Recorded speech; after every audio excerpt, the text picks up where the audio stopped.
नमस्कार, न्यूज 18 राजस्थान पर आप सभी का स्वागत। मैं हूं आपके साथ हेमंत कुमार। आप देख रहे हैं दोपहर और चलिए खबरों की शुरुआत करेंगे इस वक्त की बड़ी खबर के साथ। दिग्विजय के बयान से राहुल गांधी ने किनारा कर लिया है। राहुल गांधी ने कहा कि यह दिग्विजय का निजी बयान है। दिग्विजय सिंह के बयान से सहमत नहीं हूं। राहुल गांधी ने कहा कि हमारी आर्मी पर हमें पूरा भरोसा है, आर्मी को सबूत देने की जरूरत नहीं है। पुलवामा हमले और अन्य बयानों को लेकर के लगातार दिग्विजय सिंह के बयान पर सियासत गर्मा रही थी और इसी बीच दिग्विजय सिंह के बयान को लेकर राहुल गांधी ने स्पष्ट किया है कि वे दिग्विजय के बयान से सहमत नहीं हैं। तो दिग्विजय सिंह के सर्जिकल स्ट्राइक पर दिए गए बयान को लेकर राहुल गांधी ने किनारा कर लिया है। क्या कुछ कहा है, आप सुनिए।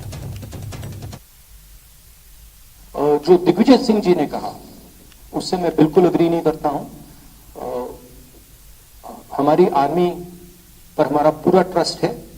अगर आर्मी कुछ करे, सबूत देने की कोई जरूरत नहीं है। तो मैं पर्सनली उनके स्टेटमेंट से कंप्लीटली डिसएग्री करता हूं और कांग्रेस पार्टी की ऑफिशियल पोजीशन भी यही है कि वो दिग्विजय जी का पर्सनल ओपिनियन है, वो हमारा ओपिनियन नहीं है।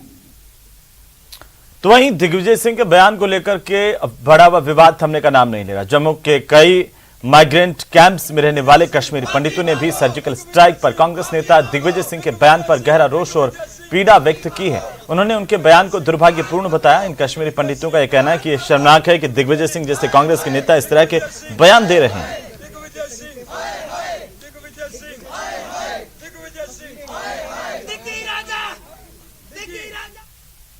आज का प्रोटेस्ट बड़ा स्पष्ट है। ये भारत जोड़ो यात्रा है।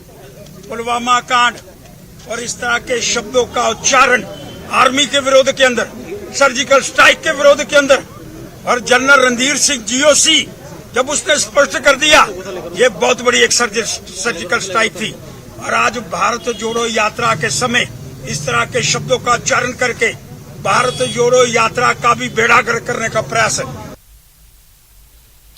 चलिए आगे बढ़ेंगे और इसी बीच राजधानी दिल्ली से बड़ी जानकारी, जहां पर मेयर पर महाभारत मची हुई है। आपको बता दें कि मेयर पद के लिए थोड़ी ही देर में चुनाव होने हैं। निगम में सुरक्षा के इसे लेकर कड़े इंतजाम किए गए और कड़ी सुरक्षा में सदस्यों की शपथ ग्रहण का कार्यक्रम होगा। हंगामे की वजह से पिछली बार शपथ ग्रहण टाल दिया गया था और इसी बीच आज के शपथ ग्रहण की तस्वीरें देखिए। अब कुछ ही देर बाद में यहां पर शपथ ली जाएगी, लेकिन इसी बीच आपको बता दें कि लगातार कश्मकश और आरोप प्रत्यारोपों का सिलसिला दिल्ली में तेज है। मेयर को लेकर के निगम में सुरक्षा के कड़े इंतजाम किए गए हैं। दिल्ली निगम की तस्वीरें आपकी टीवी स्क्रीन पर। पिछली बार जोरदार हंगामे के चलते शपथ ग्रहण नहीं हो पाई थी। अब कुछ ही देर में आज शपथ ग्रहण होगी और इसे लेकर के सुरक्षा के कड़े इंतजाम निगम में किए गए हैं। अशांति पिछली बार किसने मचाई थी, ये आप सबने देखा और दिखाया। तो मैं आतिशी जी से, उनके सभी नेताओं से ये निवेदन करती हूँ, दिल्ली की जनता के हित में कृपया करके आज का हाउस चलने दे और पार्षदों को शपथ लेने दे। देखिए, भारतीय जनता पार्टी को पूरी उम्मीद है कि आज जिस प्रकार से पिछली बार सदन में व्यवधान डला था, बदतमीजी हुई थी आम आदमी पार्टी के द्वारा, वो आज ना हो। ये भारतीय जनता पार्टी की आज इच्छा ये है कि सुचारू रूप से सदन चले। पहले सदस्यों का चुनाव हो, अपने सदस्यों का ओथ हो, उसके बाद डिप्टी मेयर, मेयर और सदस्य स्टैंडिंग कमेटी का चुनाव हो। ये भारतीय जनता पार्टी की इच्छा शांति रूप पूर्वक होनी चाहिए। ये भारतीय जनता पार्टी चाहती है दिल्ली का मेयर चुना जाए, ये दिल्ली वालों की भी इच्छा है। चलिए आगे बढ़ेंगे और इसी बीच खबर नागौर से, जहां पर कुचामन सिटी में सड़क हादसे में एक महिला की मौत होने की जानकारी सामने आई है और इसके बाद परिजन आक्रोशित हो गए। परिजनों का आरोप है कि मृतका को जानबूझकर टक्कर मारी गई थी। यह टक्कर एक सरकारी वाहन से होना बताया जा रहा है। इस मामले में सामने आया कि वन विभाग की टीम अवैध माइनिंग के खिलाफ कार्रवाई करने के लिए निकली थी और अवैध माइनिंग को लेकर के ट्रैक्टरों का पीछा कर रही थी। इसी दौरान महिला गाड़ी की चपेट में आ गई और उसकी मौत हो गई। इसी को लेकर महिला के परिजन आक्रोशित हो गए। कुचामन थाने के बाहर जोरदार प्रदर्शन किया जा रहा है। परिजनों का आरोप है कि जानबूझकर गाड़ी से टक्कर मारी गई थी और कड़ी कार्रवाई टक्कर मारने वाले के खिलाफ की जाए। इस मामले में कुचामन सिटी क्षेत्र के पुलिस अधिकारी थाने में मौजूद हैं और परिजनों को समझा रहे हैं। इस पूरे मामले को लेकर के बातचीत की जा रही है परिजनों के साथ कि आखिर वे अपना आक्रोश समाप्त करें, अपना प्रदर्शन समाप्त कर दें। बहरहाल महिला की मौत पर लगातार प्रदर्शन का दौर है। बड़ी संख्या में लोग थाने के बाहर जमा हैं।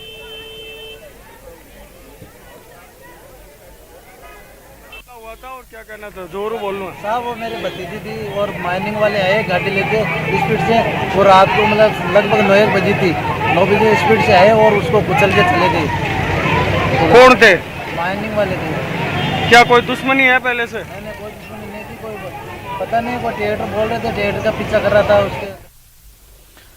तो वहीं श्रद्धा मर्डर केस में दिल्ली पुलिस आज साकेत कोर्ट में चार्जशीट दाखिल कर सकती है। इसे लेकर दिल्ली पुलिस की ओर से ड्राफ्ट चार्जशीट तैयार की गई है। यह लगभग 3000 से ज्यादा पेज की ड्राफ्ट चार्जशीट है, जिसे 100 गवाहों के अलावा फोरेंसिक और इलेक्ट्रॉनिक सबूतों के आधार पर बनाया गया है। छतरपुर के जंगलों से बरामद की गई हड्डियां, उनके डीएनए रिपोर्ट को भी इस चार्जशीट में शामिल किया गया है। इसके अलावा आफ्ताब का कबूलनामा और नार्को टेस्ट की रिपोर्ट भी इसमें है। हालांकि इन दोनों रिपोर्ट की कोर्ट में कोई ज्यादा अहमियत नहीं होगी। आफ्ताब का पॉलीग्राफी टेस्ट भी करवाया गया था, इसे भी चार्जशीट में जोड़े जाने की उम्मीद है। तो कोर्ट में चार्जशीट दाखिल किए जाने के बाद आखिरकार आरोप तय होंगे और आरोप तय होने के बाद इस पूरे केस की सुनवाई सुचारू तरीके से कोर्ट में हो पाएगी। साकेत कोर्ट में पुलिस चार्जशीट दाखिल करेगी, आरोप पत्र दाखिल करेगी और चार्ज लगाएगी। उसके बाद चार्ज बहस होगी और कोर्ट में केस की शुरुआत हो जाएगी। तो वहीं बागेश्वर धाम के बाबा धीरेन्द्र शास्त्री को धमकी मिली है। इस बारे में मध्य प्रदेश में छतरपुर पुलिस ने एक शिकायत दर्ज की है। यहां पर बागेश्वर धाम के कथावाचक पंडित धीरेन्द्र शास्त्री के एक रिश्तेदार लोकेश गर्ग ने धमकी मिलने की शिकायत दी है। इस मामले में एक एफआईआर दर्ज होना बताया गया है। वहीं बताया जा रहा है कि बागेश्वर धाम के पीठाधीश्वर और कथावाचक धीरेन्द्र शास्त्री के चचेरे भाई लोकेश गर्ग को फोन पर जान से मारने की धमकी किसी ने दी। अज्ञात नंबर से आई इस कॉल से अमर सिंह नाम के व्यक्ति ने धीरेन्द्र कृष्ण शास्त्री को जान से मारने की धमकी दी। छतरपुर जिले के थाना बमीठा अंतर्गत एक आवेदन प्राप्त हुआ था लोकेश गर्ग जी के द्वारा। उनके द्वारा ये बताया गया था कि उनके फ़ोन पे अलग अलग 2 नंबरों से कॉल आया, जिन्होंने बार बार बोला कि मेरी बात धीरेन्द्र शास्त्री जी से करा दीजिए। और बार बार उसने बात की, प्रयास किया, बोला बहुत समस्याग्रस्त है और बात करना उसका बहुत ही आवश्यक है। पर जैसे जैसे, क्योंकि उन्होंने बताया कि वो छतरपुर में हैं और जो महाराज जी हैं वो छत्तीसगढ़ रायपुर में है, तो उनका बात करा पाना संभव नहीं है। तो आवेश में आके उसने कई ऐसी चीज़ें बोली कि जिसके आधार पे संज्ञेय अपराध होना पाएगा और हम लोगों ने कायमी की है। चलिए आगे बढ़ेंगे। नेपाल विमान हादसे में जान गंवाने वाले उत्तर प्रदेश के गाजीपुर जिले के 4 युवकों के शव आज 8 दिनों की दुश्वारियां झेलने के बाद आखिरकार उत्तर प्रदेश के गाजीपुर पहुंचे। नेपाल सरकार ने इस विमान हादसे में मृत जिले के 4 युवकों के शव सोमवार की देर रात को परिजनों को सुपुर्द किए। परिजन 4 एम्बुलेंस से शव लेकर चले थे और आज सुबह चारों के शव गांव पहुंच गए हैं। आपको बता दें कि 15 जनवरी को नेपाल में येती एयरलाइंस का विमान काठमांडू से पोखरा जाने के दौरान दुर्घटनाग्रस्त हो गया था। इस विमान में सवार जिले के 4 युवकों की मौत विमान में तमाम यात्रियों के साथ हुई।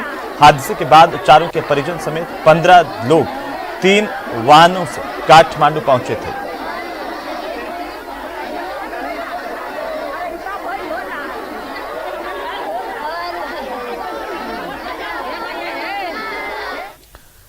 वहीं मुंबई के छत्रपति शिवाजी महाराज इंटरनेशनल एयरपोर्ट पर कस्टम विभाग के हाथ एक बड़ी कामयाबी लगी है। कस्टम विभाग ने बड़ी कार्रवाई करते हुए 2 विदेशी नागरिकों को अलग अलग मामलों में गिरफ्तार किया है। जानकारी के मुताबिक विभाग ने दोनों विदेशियों को किताबों के पत्रों में अमेरिकी डॉलर छिपाने के जुर्म में अरेस्ट किया था। विभाग ने बताया कि दोनों से अमेरिकी डॉलर और सोने का पेस्ट जब्त किया गया। दोनों को गिरफ्तार करके पुलिस उनसे पूछताछ कर रही है।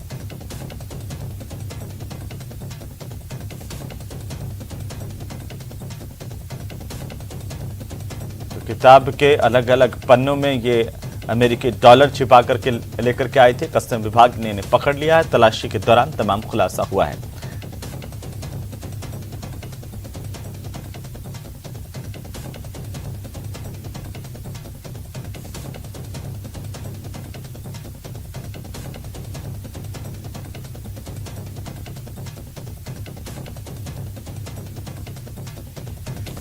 तो आपको बता दें कि मुंबई की तस्वीरें हैं जहां पर 2 आरोपियों को गिरफ्तार किया गया है। 90,000 अमेरिकी डॉलर लेकर के आए थे और साथ ही साथ गोल्ड का पेस्ट अपनी अंडरगारमेंट्स में छिपा करके लेकर के आए थे, जिनको कस्टम विभाग ने कार्रवाई करते हुए पकड़ लिया।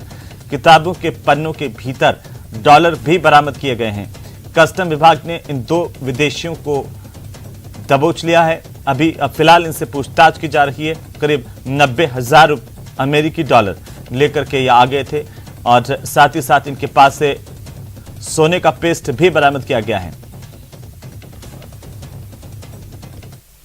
तो चलिए आगे बढ़ेंगे, बजट सत्र की बात करेंगे। बजट सत्र का आज दूसरा दिन और पेपर लीक मामले में विपक्ष की तरफ से आज फिर वॉकआउट किया गया। पेपर लीक को लेकर के विपक्ष ने जोरदार हंगामा किया। आपको बता दें कि पेपर लीक मामले में सीबीआई जांच की मांग समेत पेपर लीक पर कड़ा कानून बनाने और इसको पूरी तरह से रोके जाने की मांग विपक्ष की ओर से की गई। साथ ही इसमें संलिप्त तमाम लोगों के खिलाफ कड़ी से कड़ी कार्रवाई की मांग की जा रही है। विधानसभा 10 मिनट के लिए स्थगित की गई और बजट सत्र का दूसरा दिन जहां पर भारी हंगामा आज फिर देखने को मिला। हालांकि आज शुरुआत प्रश्नकाल के साथ हुई और विधायकों की तरफ से अपने अपने सवाल पूछे गए। सरकार की तरफ से विभागों के मंत्रियों ने सवालों के जवाब भी सदन में दिए और इसके बाद एक बार फिर से पेपर लीक का मुद्दा विधानसभा में आज गूंजा। सत्ता पक्ष और विपक्ष के बीच में तीखी नोकझोंक भी सदन में देखने को मिली। और इसी बीच दौसा से इस वक्त की सबसे बड़ी खबर आपको बता दें, डॉक्टर किरोड़ी लाल की बेरोजगार आक्रोश यात्रा लगातार जारी है और डॉक्टर किरोड़ी लाल बड़ी संख्या में युवाओं के साथ जयपुर की तरफ बढ़ रहे हैं। राज्यसभा सांसद डॉक्टर किरोड़ी लाल मीणा का जयपुर कूच और काफिला आगे बढ़ता हुआ, बड़ी तादाद में वाहनों के जरिए डॉक्टर किरोड़ी लाल का काफिला। और ये तस्वीरें हम आपको दिखा रहे हैं आपकी टीवी स्क्रीन पर। सबसे पहले ये देखिए किस तरीके से बेरोजगार आक्रोश यात्रा के तहत डॉक्टर किरोड़ी लाल मीणा जयपुर कूच करते हुए, बड़ी तादाद में नौजवान उनके साथ हैं और यह दावा है कि जयपुर में करीब 1.5 लाख युवाओं के साथ वे विधानसभा का घेराव करेंगे। तो अब वाहनों के जरिए काफिला आगे बढ़ रहा है, बड़ी संख्या में वाहन लगातार जयपुर की तरफ चलते हुए और इस आक्रोश यात्रा को देखते हुए चप्पे चप्पे पर पुलिस की तैनाती की गई है। सबसे पहले तस्वीरें देखिए, न्यूज 18 राजस्थान पर सबसे पहले सबसे तेज तस्वीरें राज्यसभा सांसद भारतीय जनता पार्टी के वरिष्ठ नेता डॉक्टर किरोड़ी लाल मीणा का ये जयपुर कूच। ज्यादा जानकारी के साथ सहयोगी आशीष शर्मा हमारे साथ जुड़ चुके हैं। आशीष, क्या अपडेट है, कहां तक पहुंचे हैं डॉक्टर किरोड़ी लाल अपने समर्थकों के साथ, नौजवानों के साथ?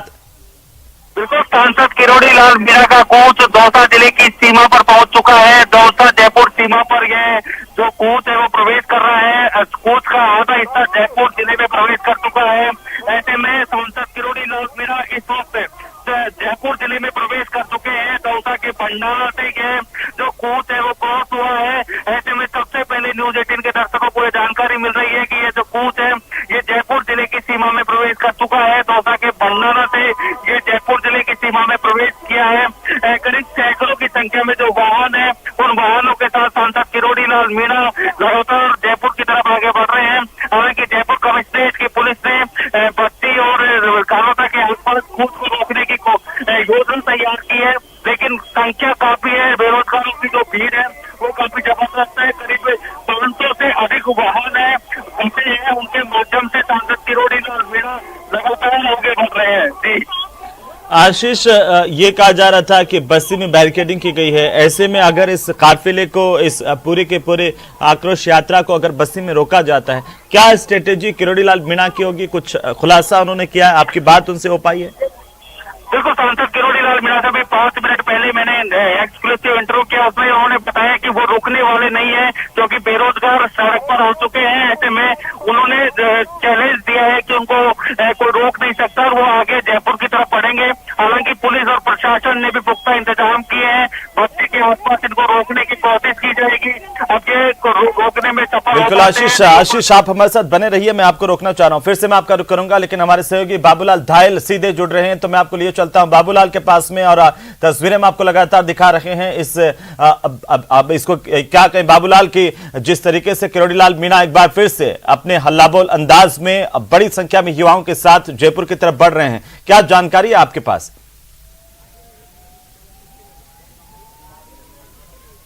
जी देखिए, किरोड़ी को हर हाल में पुलिस जो जयपुर का टनल है जो आगरा रोड को कनेक्ट करता है वहां से आगे नहीं बढ़ने देगी। सुरक्षा के पुख्ता इंतजाम किए गए हैं। करीब 1500 पुलिसकर्मी तैनात किए गए हैं। आप ठीक मेरे सामने की तरफ देखिएगा जहां बैरिकेड करके और पूरे रास्ते को एक तरफा कर दिया गया है और यहां से किरोड़ी को किसी भी सूरत में पुलिस आगे नहीं बढ़ने देगी। सुरक्षा के कड़े इंतजाम यहां पर किए गए हैं। पुलिस ने वज्र वाहनों की तैनाती की है, जो दंगा जो निरोधी वाहन होते हैं उनको यहाँ पर लगाया गया है।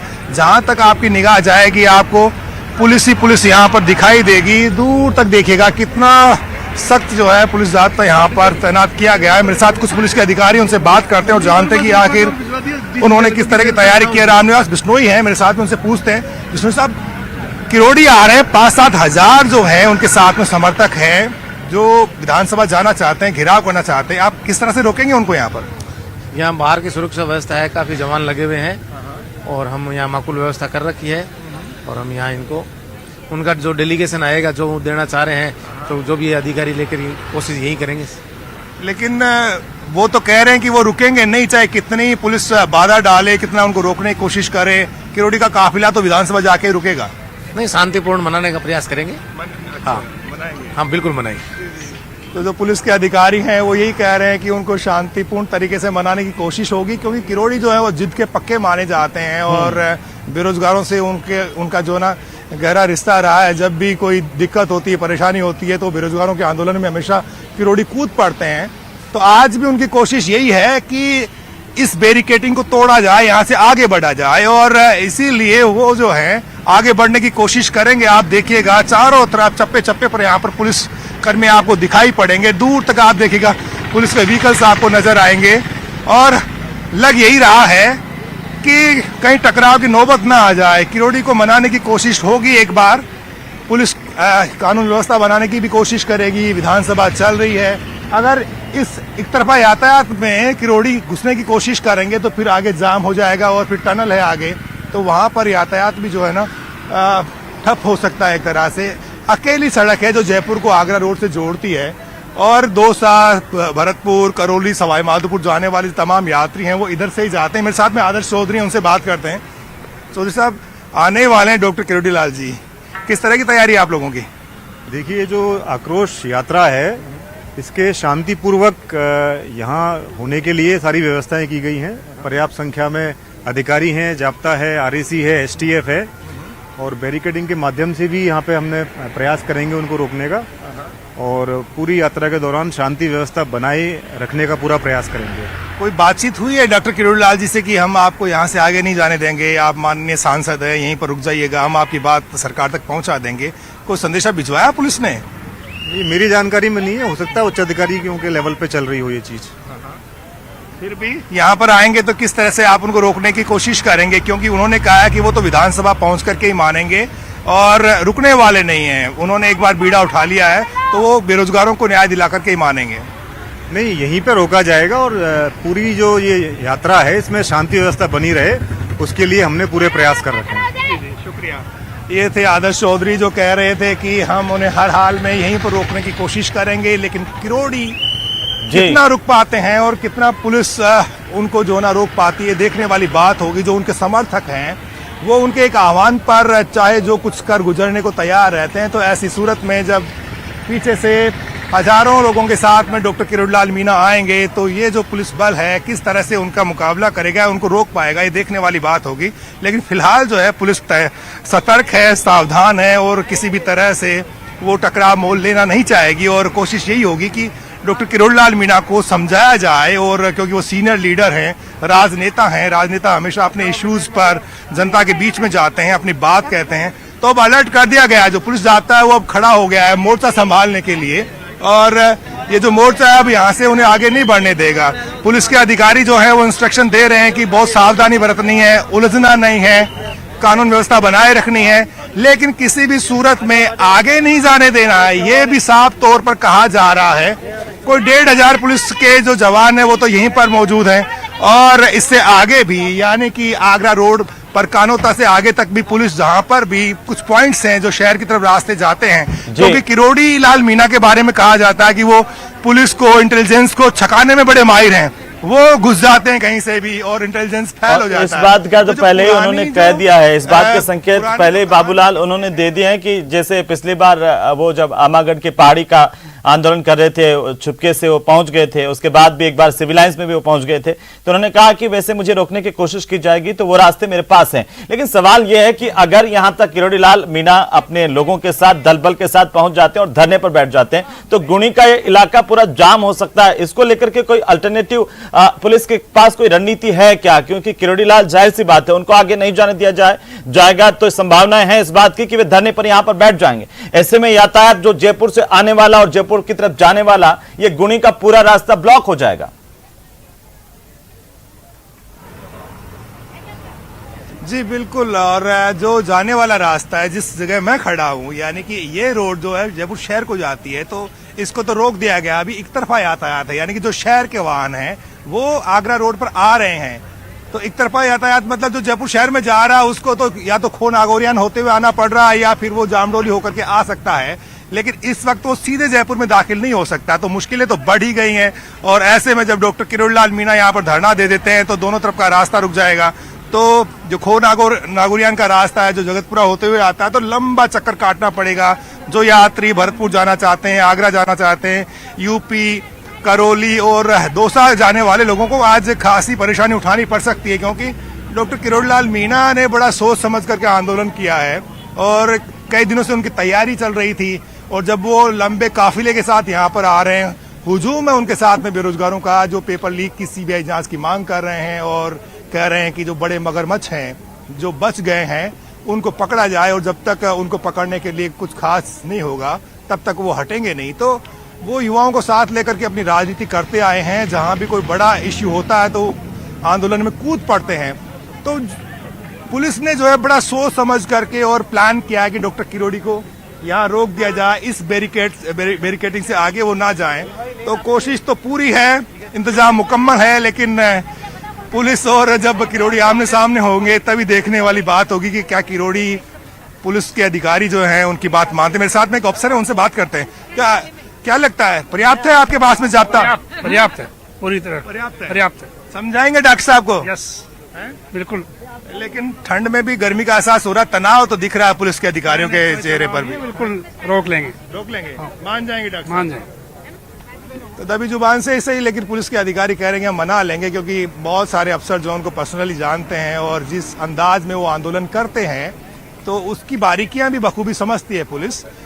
तो बात जो है यहीं पर बनाने की कोशिश होगी। लेकिन किरोड़ी फिलहाल दौसा से निकल गए हैं, बुलंद इरादों के साथ निकले हैं और ये कह करके निकल रहे हैं कि मैं जो है राजस्थान अगर इस आक्रोश यात्रा को बेरोजगारों की, अगर बाबूलाल आपने तो बहुत लंबे समय से कवर किया है बीजेपी को, बीजेपी के नेताओं को, अगर इसे सियासी चश्मे से हम देखें, इसके मायने देखें तो वो क्या निकाले जाएं? क्योंकि देखिए विधानसभा का सत्र चल रहा है और तमाम बड़े नेता राजधानी में हैं बीजेपी के, लेकिन डॉक्टर किरोड़ी दौसा से अकेले झंडा बुलंद करते हुए बेरोजगारों का एक बार फिर से निकल पड़े हैं। जैसे कि अमूमन वो हमेशा हम उनके आंदोलन को देखते आए और इसीलिए उनको एक कहा जाता है कि वे एक जन आंदोलन वाले नेता हैं।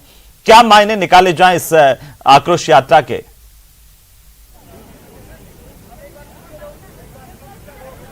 जी देखिए, किरोड़ी की अपनी सियासत है। वो सियासत के जो बड़े नेता हैं अपनी पार्टी के, उनको नजरअंदाज करते हैं। उनको जब लगता है कि उनकी सुनी नहीं जा रही तो वो यानी कि अपना सफर खुद शुरू कर देते हैं।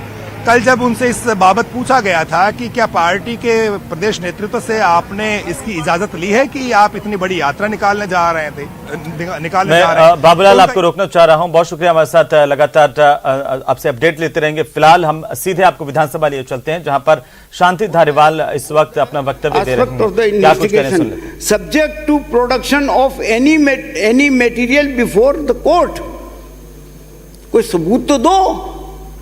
सुनने को तैयार है, वो तो कहते हैं जिस रोज आएगा उसी रोज सुन लेंगे हम। आरोप लगाना बहुत आसान है, बहुत आसान है आरोप लगाना। कोर्ट मांग रहा है, हम मांग रहे हैं, पुलिस मांग रही है, एसओजी मांग रही है, सब मांग रहे हैं कि लाओ बताओ कौन बच गया, किसको पकड़ना था, किसके कोई है सबूत?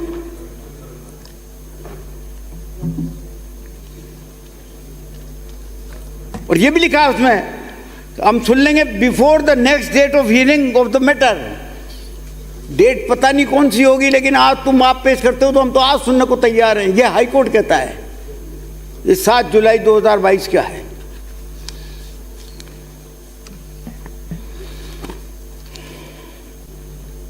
अब हिसाब देखें आप, चूंकि बात उठी है तो हिसाब तक तो जाएगी।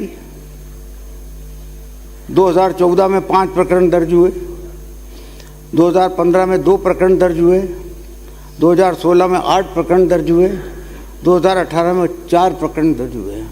कुल मिलाकर के इन 4 सालों में 19 प्रकरण दर्ज हुए। तो लगातार अपडेट हम आप तक पहुंचाते रहेंगे। फिलहाल इस बुलेटिन में इतना ही। नमस्कार।